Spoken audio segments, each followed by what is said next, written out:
आज की video important है और यूएस का इवेंट भी है, इसलिए वीडियो को पूरा देखना और आज साथ में चार्ट भी खोलकर बैठो, तभी पूरी स्टोरी अच्छे से समझ में आएगी। पिछले 3-4 वीडियो से हम 24,370 का लेवल डिस्कस कर रहे हैं, जिसके नीचे अगर प्राइस सस्टेन करता है तो नीचे की एक गिरावट का खतरा है। और अभी करंट एरिया में भी देखोगे तो जो अभी गिरावट हुई है वो भी इसी लेवल के पास से हुई है।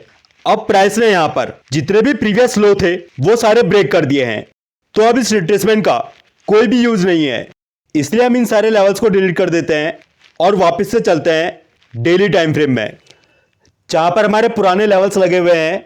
और अभी आप देखोगे तो प्राइस 61% के नीचे है, तो 100% तक के रास्ते इसमें खुले हुए हैं। और एक बार आप इस एरिया को भी देखोगे तो आज प्राइस ने यहाँ पर नीचे का एक पैटर्न कंफर्म किया है। एक बार मैं आपको दिखा देता हूँ। 24,000 से ऊपर जाने में प्राइस ने टोटल 38 कैंडल बनाई है और इसी एरिया को नीचे ब्रेक करने में टोटल कैंडल बनी है 25। कम टाइम के अंदर एरिया ब्रेक हुआ है, इसका मतलब है जो चाल 4 जून से शुरू हुई है हम उसकी करेक्शन में है। तो अब हम एक काम करते हैं, जो चाल 4 जून से शुरू हुई है उसमें भी एक रिट्रेसमेंट लगा देते हैं। अब यहां पर आप देखोगे तो यहां पर प्राइस का एक क्लस्टर बन रहा है 100% के पास में, तो इसी लेवल का हम ध्यान रखेंगे, थोड़ा बहुत ऊपर नीचे।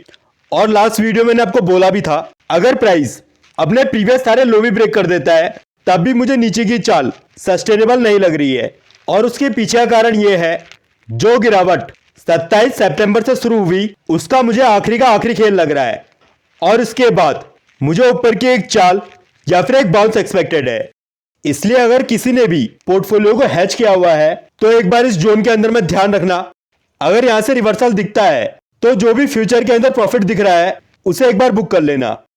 इसके बड़े स्ट्रक्चर में भी मुझे यहां से ऊपर की चाल या बाउंस तो दिख रहा है, लेकिन प्राइस के अकॉर्डिंग हालात सही नहीं है। आने वाले दिनों में इसकी पिक्चर और भी क्लियर हो जाएगी, जहां भी हमें दिक्कत लगेगी वहां हम हैजिंग के साथ चलेंगे। इसलिए इस वीडियो को भी देख लेना। पोर्टफोलियो को हैज कैसे करते हैं इस वीडियो में बताया हुआ है। बाइंग सेलिंग की रिकमेंडेशन नहीं है, सिर्फ एजुकेशनल पर्पज के लिए है। और एक बार इन लेवल्स का भी स्क्रीनशॉट लेकर रख लेना, क्योंकि जब तक बाउंस नहीं बनता है तब तक यही लेवल फॉलो होंगे। अगर बैंक निफ्टी का चार्ट देखें तो स्टोरी सेम है।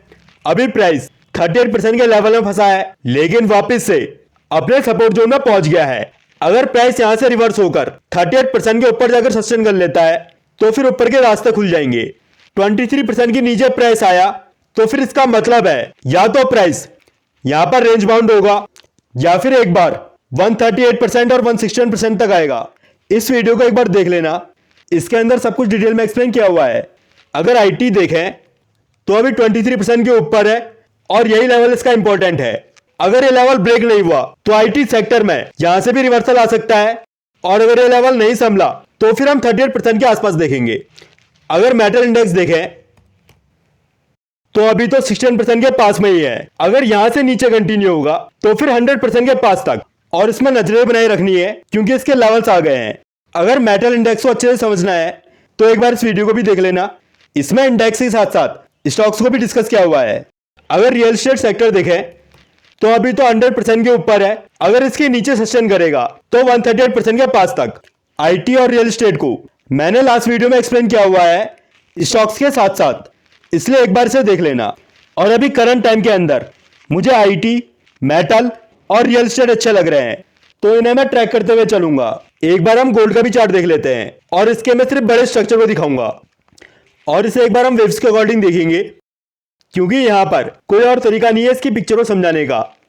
अगर आप यहां पर देखोगे तो यहां पर फर्स्ट वेव बनी है, ये सेकंड, फिर थर्ड, यहां पर फोर्थ, और अभी प्राइस फिफ्थ वेव के अंदर है।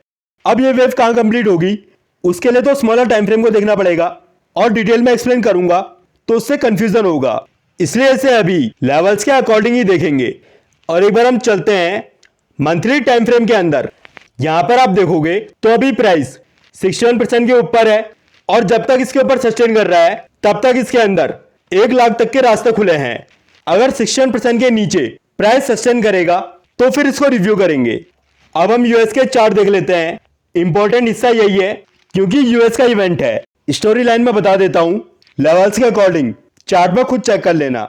और अगर आपने ये वाली वीडियो देखी होगी तो आपको सारी कहानी पता होगी, अगर नहीं देखी है तो एक बार देख लेना।